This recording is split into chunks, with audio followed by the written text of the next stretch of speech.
Hey everyone, and welcome back to Ontario Cryptids. Today marks episode 140th. If you're new to my channel, every 5th episode, I thank those who have commented regularly on my last 5 videos or shorts. So let's get started.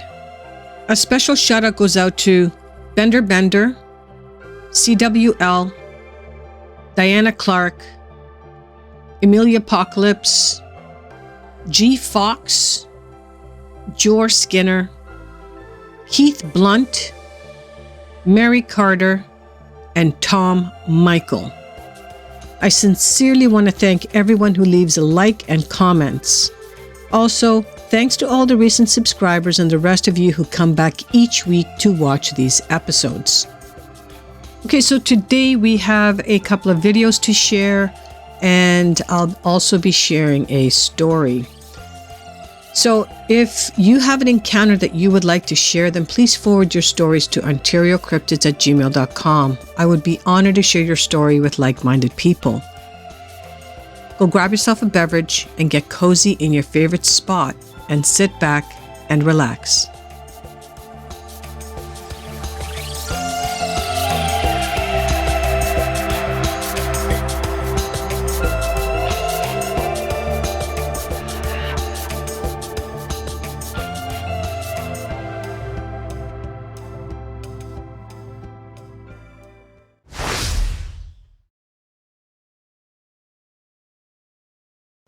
This first one was posted on Instagram on September 19th by a user by the name of UFO Secrecy. Now, the original date that this photo was taken was January 31st of 2008 in Noblesville, Indiana. So if we take a look at this, it's a saucer-shaped UFO, and it has lights on the outer edge of the saucer. So I will just let this scrub back and forth a couple of times so you can take a look at this one.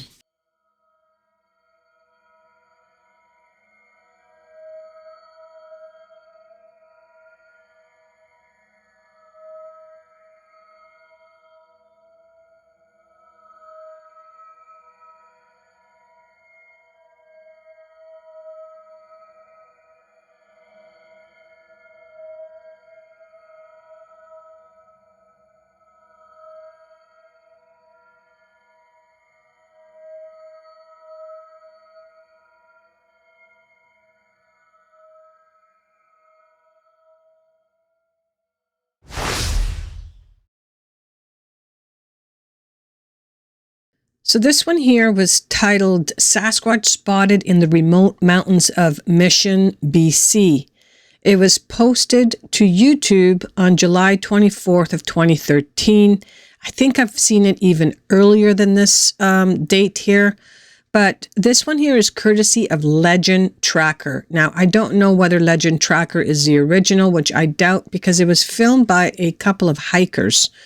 So, let me just briefly tell you the story. It says a couple were hiking along a logging road above one of the lakes in Mission, BC. When taking photos of a scenic view, they spotted something moving. Even though they were a fair distance away, they were still able to zoom in enough to see something standing upright. And they thought, was it a bear? Was it a man or something else? So I'm going to go ahead and play the clip, and we're going to kind of loop it a couple times so you can have a good look. So here we go. Let's take a look.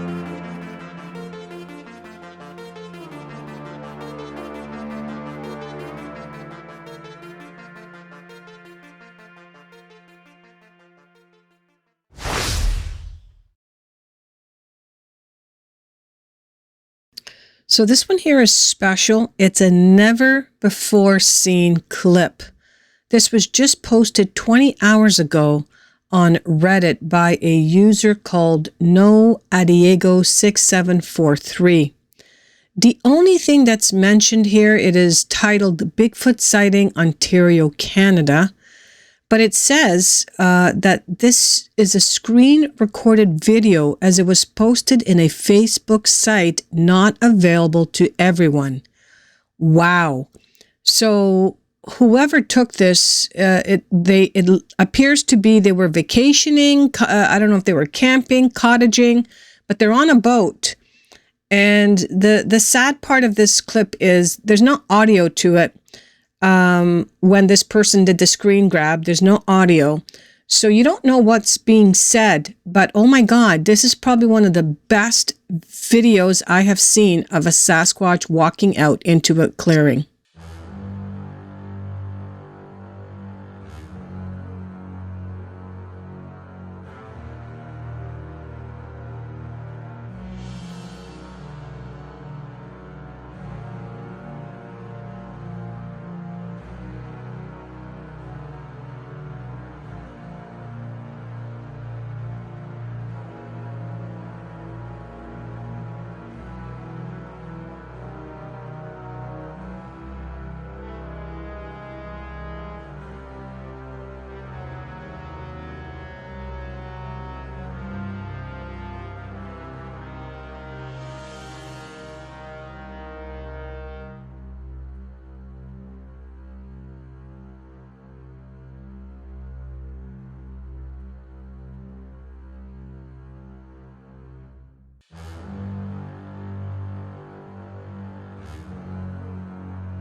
Okay, this one here was posted on Reddit by Indian Jess 2 months ago, but it's a newspaper article titled Giants in Louisiana.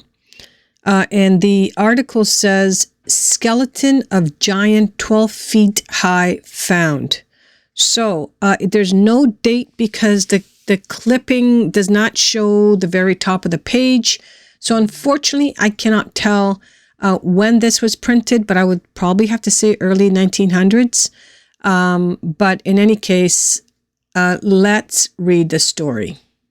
So again, the title is Skeleton of Giants 12 Feet High Found. It says Southern workmen discover bones of prehistoric band who fell in battle. Not sure what that means. But it says here that it's dispatched to Chicago Examiner, Winsboro, Louisiana.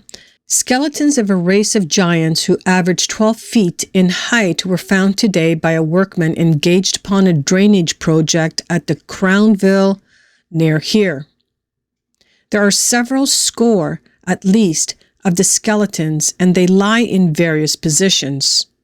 It is believed they were killed in a prehistoric fight and that the bodies lay where they fell until covered with alluvial deposits due to the floodings of the Mississippi River.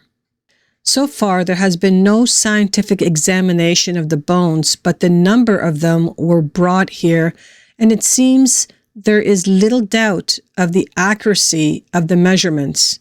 Many of the bones are broken and several of the skulls are fractured or crushed, giving indication of the frightful ferocity of which the giants must have met their death.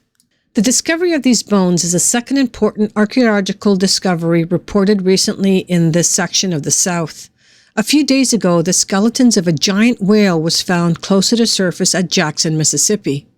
At New Orleans, what was the bed of the Gulf at the time of the whales existed, now is 7 feet underground, and Dr. E.N. Lau, Mississippi State geologist, and other experts cannot account for the whale being so high up.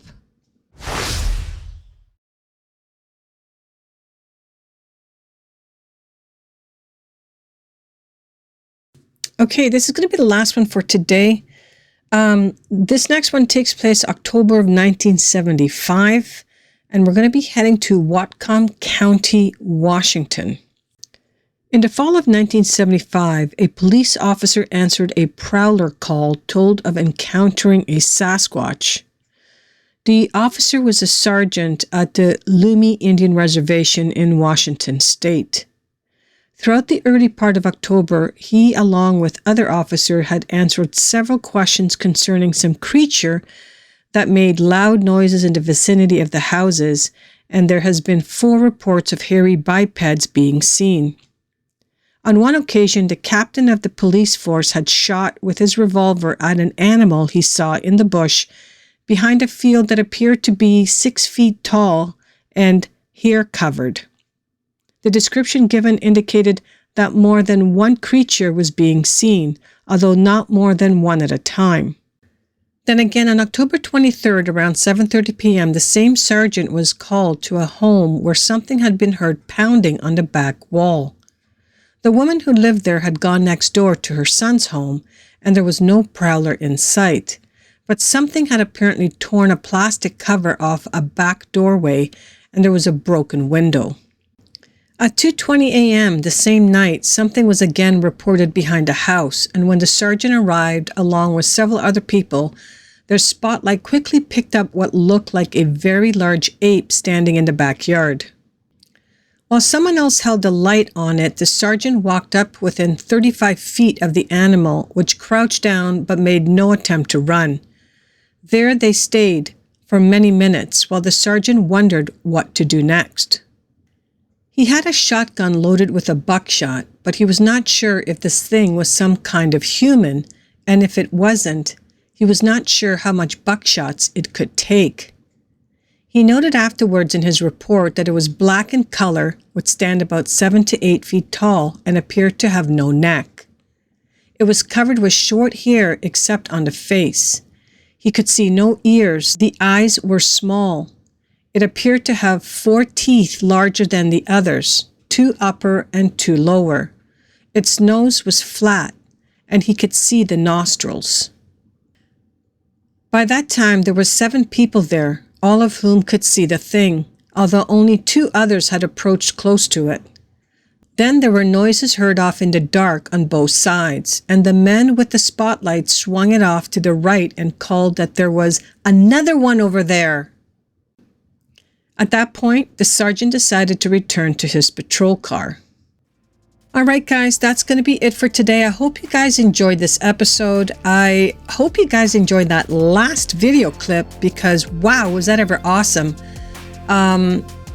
You guys are, I guess, getting an exclusive because this is one of the first times I've ever seen this video clip. And as it stated, this was actually taken from the actual video, but it was a screenshot, so it hasn't really been seen, given the fact that it was only uploaded 20 hours ago, so last night.